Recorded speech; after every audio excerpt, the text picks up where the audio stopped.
15 seconds to go for the start of this Dutch TT. 20 laps ahead of them then. The front row of the grid, Eddie Lawson on the Yamaha, then 3 Hondas, Britain's Ron Haslam, American Randy Mamola, and the Frenchman Raymond Roche. The world champion Freddie Spencer's on the second row of the grid, and so is Barry Sheene. They're pushing, and Haslam once again, as ever, makes a superb start ahead of Randy Mamola, and Haslam goes into the lead. No, he doesn't. Mamola forces him out, and a whole gaggle of riders through the S-bend, and then they go on to the new part of the circuit with Randy Mamola, number 3 on the 3-cylinder Honda in the lead. Ron Haslam from Britain is second. And that looks like Barry Sheene, who's up in third. Behind Didier de Radigues, and it is Sheene who's third out on the track at the moment, and Mamola is closing, or being caught rather, by Haslam and Sheene. Mamola, Haslam, Sheene. Then Spencer in 4th place, and Eddie Lawson wasn't behind in 5th or 6th. Mamola number 3, Haslam number 9, Sheene number 7. One then is Didier de Radigues in 5th place.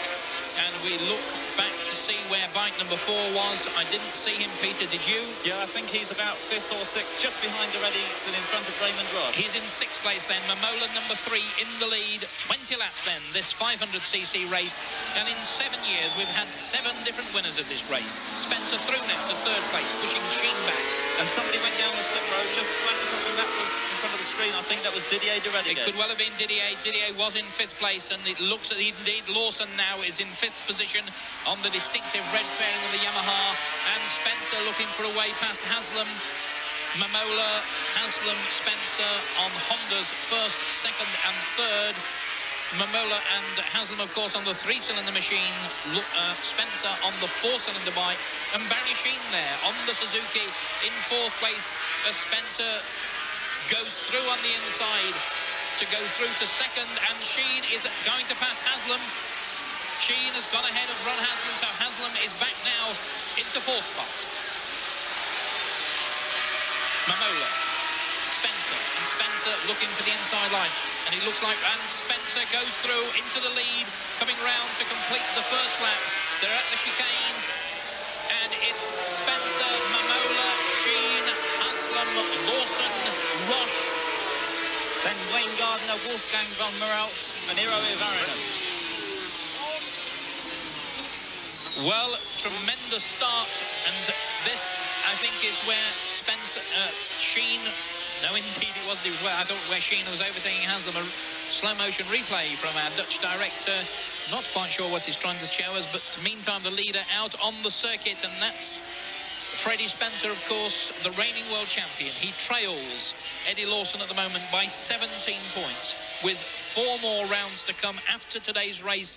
15 points, of course, going to the winner. And Mamola under pressure from Barry Sheene. A great performance so far from Sheene. Yes, Barry's old Suzuki, it's a couple of years old. Really shouldn't be a match for the 4-cylinder Honda of Spencer, number 1 in front, or the 3-cylinder machine of Mamola's behind. But Sheene putting on a superb performance on a track he loves very much. And still the order: Spencer, Mamola, Sheene and Haslam. Lawson still in 5th place, but he's getting closer and closer to that leading quartet.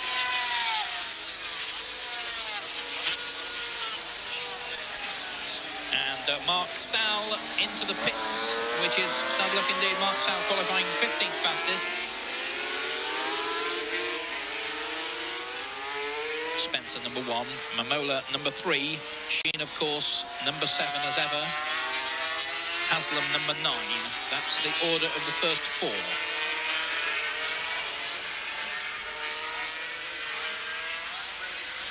And Spencer riding the V4. He, after he was 1.5 seconds slower than Eddie Lawson in practice, he wished he had a chance to go and race the older 3-cylinder model. And in fact, a bike was prepared for him, but in the supplementary regulations, it states that he must ride the same type of bike that he qualified on, and that meant he had to ride the 4. So the regulations forcing Spencer to use the 4-cylinder Honda. And there's the crocodile in order. Spencer, this is Sheene number 7, chasing Mamola 3. Round to complete the 2nd lap. Spencer, Mamola, Sheene, Haslam, Lawson, Roche. And Lawson seems to be gaining on Haslam, trying to make his way through to challenge Spencer, as he know he must, to maintain his championship lead. The clouds dark and forbidding over the Assen circuit. 140,000 spectators here today, and at least 5,000 British fans to watch the action.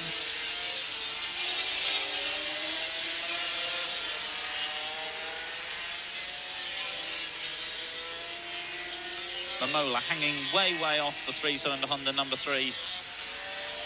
Getting his weight to the inside of the corner. But that's the leader, Freddie Spencer, as we see Marco Lucchinelli on the Cagiva go into the pits. Sheene closing on Mamola as Lawson in turn closes on Haslam. And Roche is still there in 6th place. Spencer number 1. 22 years of age, the reigning world champion from Shreveport, Louisiana. And obviously that practice performance didn't mean a lot. You can see Lawson lining himself up to drive through on the inside of Haslam. Not possible that time. And very difficult to pass on this tight and twisty Assen circuit. The track is very narrow and Spencer's slowing. Spencer's in trouble. Freddie Spencer is in mechanical problem. And this could well be the moment that Freddie Spencer loses the 500cc world title. Freddie Spencer in serious mechanical problems. He's touring back to the pits, I'm sure of that. And if Spencer doesn't finish this race, the moment again, the replay, some mechanical problem. And Freddie Spencer is touring back to the pits. Mamola goes through into the lead. Sheene is now 2nd. Haslam is 3rd. Lawson, number 4, overtakes Spencer. And with that action replay, the World Championship almost certainly now going to Eddie Lawson for Yamaha. Surely Lawson just couldn't believe his luck as he watched Spencer touring in there and he was able to overtake without having to make any effort. Mamola, number 3, in the lead. Barry Sheene in 2nd place. And Spencer is going straight into the pits. The engine's obviously still running, but he's standing in the pits and the mechanics have crowded around. Mamola still out in front. Barry Sheene for Britain in 2nd place. And here is Spencer, and you can see Freddie is not the happiest of people. He walks away from the bike. And what they're taking off now is the cover over the exhaust pipe. This machine has a petrol tank slung underneath, and that's the, although it looks like a petrol tank, it's just a cover. There are the 4 pipes of the V4. This is Irv Kanemoto. Spencer coming back into the picture to see exactly what's going on. And the problem is with this V4, it's so compact that if they wanted to get at the plugs to see what has gone wrong with the machine, they've got to do an awful lot of work before they can get there. They've got to take these pipes off. Back now with the leaders. Mamola, number 3, still in the lead. Barry Sheene, number 7, in 2nd place. Ron Haslam is there in 3rd spot. Almost symbolically, in fact, with Spencer's retirement, I now believe that the 3 men out in front actually believe they can win.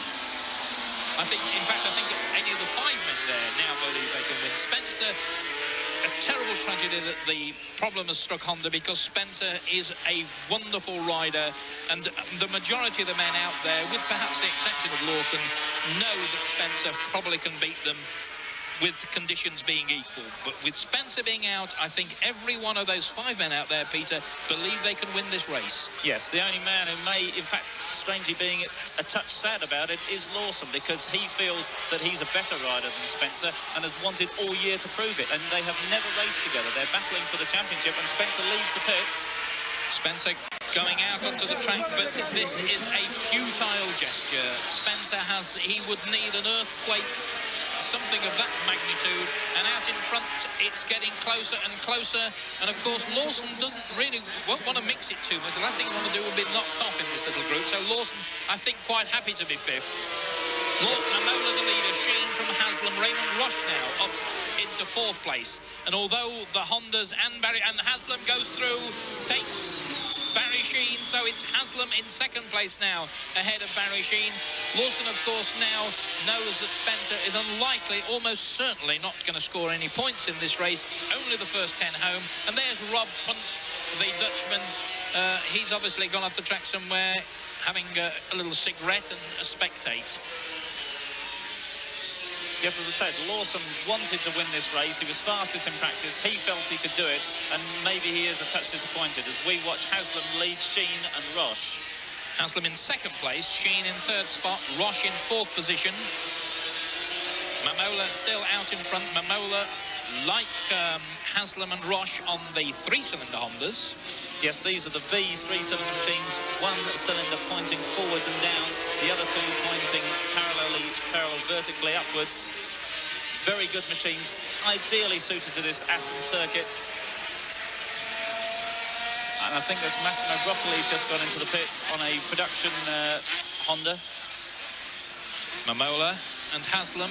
Roche going through to third place, so Honda's now first, second and third. Barry Sheene on the Suzuki relegated to fourth place, and Eddie Lawson on the Seoul factory Yamaha out in the leading bunch in fifth place. But I repeat, with Spencer unlikely to score any points, Lawson will not be too worried until the closing stages at any rate about where he actually finishes. Any points here is almost a double bonus. This is Mamola, the race leader. 24-year-old Randy Mamola. That number 4, Eddie Lawson, almost certainly the new 500cc world champion.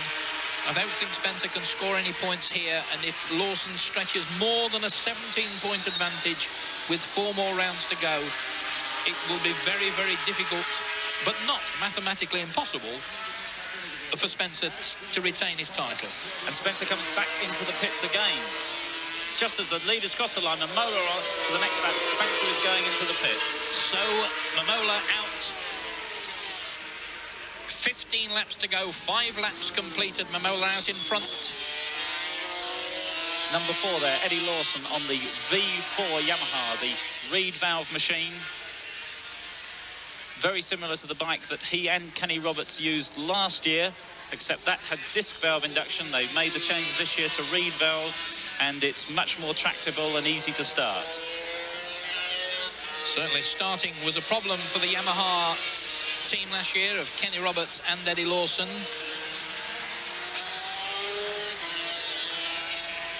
Much quicker starting now, and that's made life easy. And Roche just sails through on the inside of Mamola. Absolutely no problem at all.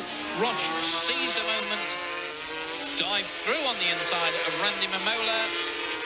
And the Frenchman, Raymond Roche, is in the lead. And Sheene is touring.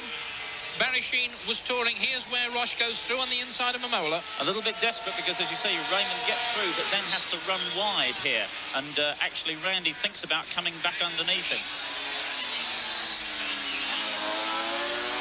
Oh, and Mamola shows that he can play the overtaking game if he has to. Mamola back in front now of Roche. Lawson is third, and Ron Haslam is now a lonely fourth-place man because Barry Sheene had some problems. We saw him just for a moment in picture, sitting up and touring.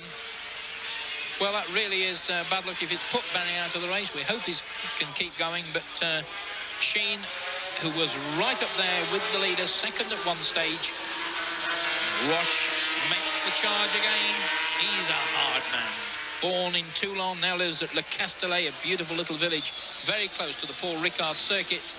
And Raymond Roche, who earned his ride with Honda France, and Roche looking for the inside line and gets it. And Lawson's with them. Oh, it's desperate stuff here. Roche, Mamola and Lawson. And Mamola dives through on the inside of Raymond Roche. Absolutely superb stuff, and the two Honda riders just slowed each other up enough to make it easy for Lawson to catch them. Mamola will have seen that Lawson's behind him now, and he knows the threat from the fellow Californian. He'll be desperate to try and pull out a bit of advantage and leave Roche to deal with Lawson. Well, one of the reasons, of course, that these two men are trying very hard is because, of course, they want to win a Grand Prix. Mamola's won 5 Grand Prix in his career. Raymond Roche still to win a Grand Prix. But equally important is the fact that that would give them 15 points. At the moment, they are almost level pegging. Mamola is third in the championship with 54 points. Roche with 53 in fourth place. 15 points to the winner, 12 points to second place, and 10 points to the third man. And with Spencer having so much problems, really could easily be that one of these men, Roche or Mamola, could finish runner-up in the World Championship this year. Mamola leads from number 11, Roche, and Lawson number 4. And we're coming to a part of the circuit accelerating out of here, which is one of Lawson's favourites. He may try and make a move. And the lap chart shows that Barry Sheene is missing. Barry Sheene is out of the race. So whatever the problem was, the mechanical problem, we're fairly certain it's put him out of the race. Lawson with the fastest lap, 2 minutes 16.60, compared with the fastest lap in practice of 2:15.94. So that's over 100 miles an hour average for the lap.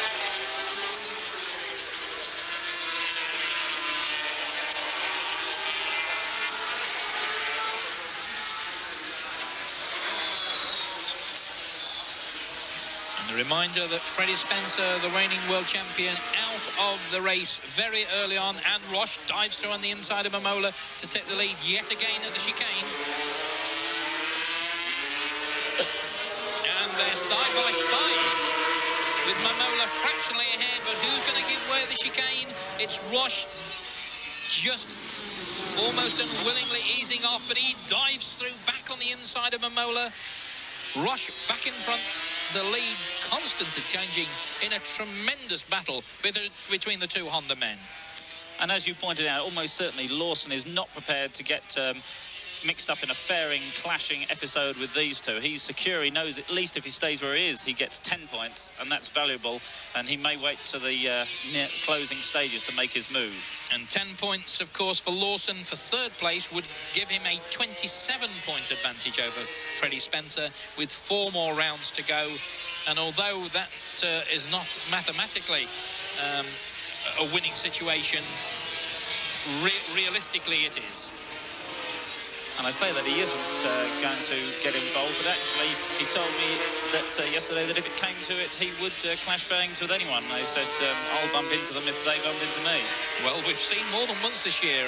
Certainly the Austrian Grand Prix was a fine example of fairing clashing, with Mamola and Lawson doing most of the mashing, if I remember rightly. Mamola in the lead from Raymond, Roche and Eddie Lawson. 9 laps completed in this 20-lap race. We're coming up to the halfway stage. This is the 10th lap, and Sergio Palantini on the HP Suzuki, he too is out of the race. He's pulled into the pits. Keith Hewan at the moment is in 17th place, and we've probably a bit mistaken to say that Mark Sell went out. He at the moment is in 13th spot, according to the computer, and Chris Guy not having the happiest of time. He's down in 26th place.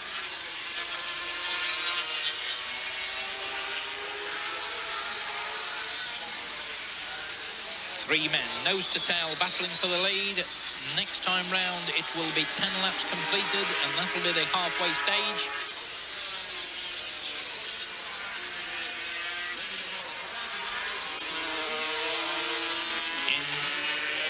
Into the 11th lap, and Lawson pulls out of Roche's slipstream, and he's through to second place. It's now Mamola, Lawson and Roche. And as I pointed out, the Hondas all on French Michelin tyres, but the British interest is that Lawson's Yamaha is on Dunlops. Well, Lawson was fairly critical of his tyres in Yugoslavia, and much happier, I'm sure, with the performance of the Dunlop compared with the Michelins of Mamola and Roche in this particular race, but still half the race to go. A close-up there shows you the padding on Mamola's knee that he scrapes the road with as he sweeps through the corner.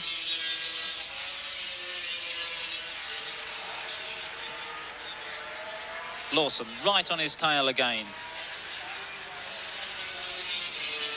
Haslam goes through in 4th place in a big gap. But Haslam is very safe in 4th position. Gardner goes through, he's in 5th spot. And they're coming up on another tail ender. Will Lawson use this as an opportunity to get ahead? It looks like Biliotti.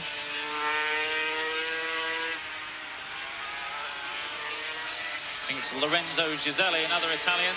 Oh, and he gets right, almost peeled off into Mamola there and then gets in Lawson's way. And Roche chooses the opportunity to go right up the inside, passing Lawson on the brakes. And Eddie Lawson shows exactly what he thinks about Giselli. Well, Eddie Lawson, not a happy man there, and you can't really blame him, but of course, no mirrors on these motorcycles. Giselli got no idea where people were, and he was sticking to his racing line, and sometimes that's the safest thing to do, Peter. Yes, at least Lawson was able to avoid him, even though it put him way offline, rather the lack of the draw that went against him. So Lawson now with a lot to do again. Roche has seized his chance. He really is a master at seizing opportunities. And Roche now, it's Roche's turn to breathe down Mamola's neck. Well, what a turn-up for the book it would be if Raymond Roche won this one. Yes, Mamola, I should imagine, will get quite a shock if it's Roche who sticks his wheel up inside him instead of Lawson. And here they come. 3 laps to go now, 17 laps gone, and Roche couldn't have timed that move better if he'd tried. 3 laps then. Just over 10 miles of racing left for Raymond Roche to beat Randy Mamola if he can, or for Eddie Lawson to come from 3rd place and pass both these 3-cylinder Hondas to win. But Spencer, of course, the world champion, out of the race early on with some mechanical problems. And Mamola and Roche doing all the running out in front.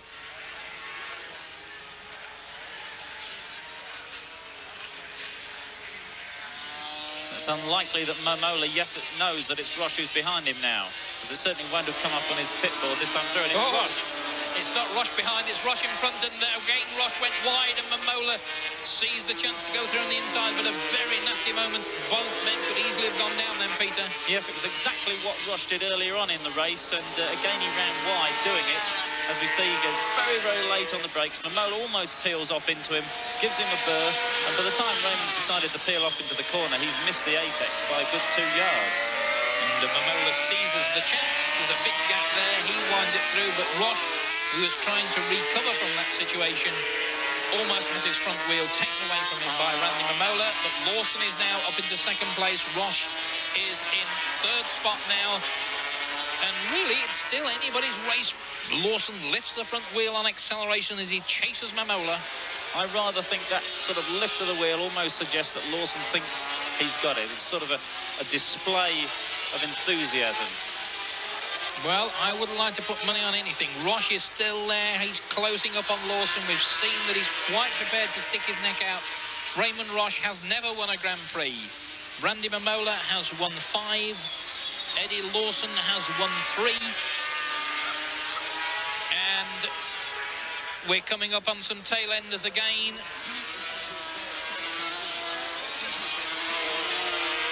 Two laps to go. There's the board. Here are the 3 men battling for those 2 laps.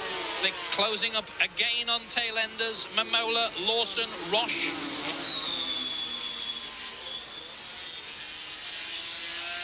And somebody gentlemanly moves out of the way. The 3 men safely through. No problems for any of them there. And Lawson and Mamola definitely quickening the pace. And Roche goes through on the inside. Can he hold it? Yes, he can. He forces Lawson wide, and Lawson won't be pleased about that at all, will he, Peter? No. Lawson could have leant back on Roche, but at the risk of them both colliding and going down, that really was a bit off that. And Lawson just let him go because he wants the 10 points. Well, as Takazumi Katayama would say, that's lacing. And another tail ender. Mamola and the tail ender closes the gap. Roche has to ease off. Is it going to be Roche's turn to be zapped by Lawson? And they've lost some valuable seconds then. Mamola and Lawson pulls out of the slipstream and just eases through, almost having to go round Roche's elbow, and Roche is going to chop it back again. Lawson's pushed back to 3rd spot. But Roche ran wide again, almost off the track there in his desperate late-braking manoeuvre. He really is riding a touch over the edge. Well, I think when you're that close to winning your first Grand Prix, Peter, he can be excused.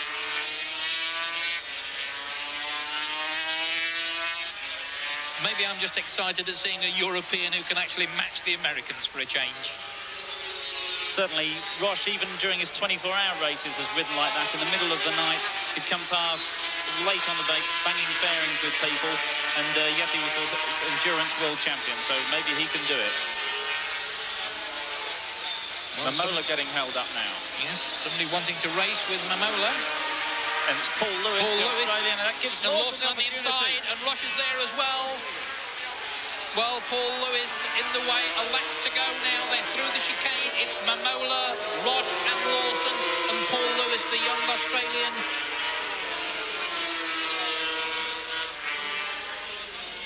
He's in 16th place, so they've lapped all but the 15th man.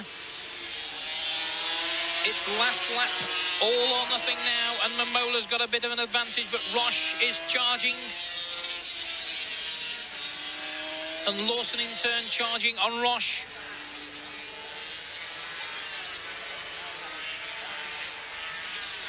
Well, I should think there's been enough incidents in the last few laps for the little red haze to be in front of Eddie Lawson's eyes at the moment.